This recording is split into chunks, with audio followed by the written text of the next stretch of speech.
உங்க தொகுதி எம்எல்ஏ நானு. ஐயா நான் ஒரு நிமிஷம் பேசலாங்களா?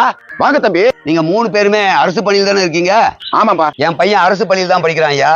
தரமான குடிநீர் இல்ல, கழிப்பற வசதி இல்ல, தரமான கல்வி இல்ல. எதுவுமே தரல நீங்க எப்படி சொல்றீங்க? எங்க அம்மாவுக்கு போன மாசம் உடம்பு சரியில்லை, அரசு மருத்துவமனைக்கு போனேன்.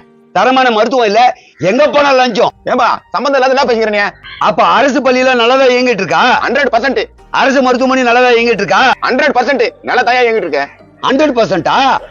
உங்க பசங்க எல்லாம் எந்த பள்ளியிலயா படிக்குது? என் பையன் கிருஷ்ணா ராமா ஸ்கூல்ல படிக்கிறான். என் பையன் சென்னை ஐஎஸ் ஸ்கூல்ல படிக்கிறான். என் பையன் குளோபல் யூனிவர்சிட்டி ஸ்கூல்ல படிக்கிறான். தரமானதுதான் அரசு பள்ளின்னு சொன்னீங்க, அங்க சேர்க்க வேண்டியதானே? போன வருஷம் உங்களுக்கு உடம்பு சரியில்லைன்ட்டு தனியார் ஹாஸ்பிட்டல் தான் போய் சேர்ந்தீங்க. அரசு நிறுவனத்துல பணிபுரியுற அத்தனை பேரும் அவங்க பசங்களை அரசு பள்ளியில் தான் படிக்க வைக்கணும். ட்ரீட்மெண்ட்டுக்கு அரசாங்க மருத்துவமனைக்கு தான் போகணும்னு ஒரு சட்டம் வந்தா நிச்சயமா அது ரெண்டும் நல்லா இருக்கும். இல்லைன்னா நம்மள மாதிரி ஏழைங்களை அங்க போனா கஷ்டப்பட்டே ஆகணும். இதுக்காக நீங்க எல்லாம் குரல் கொடுங்க.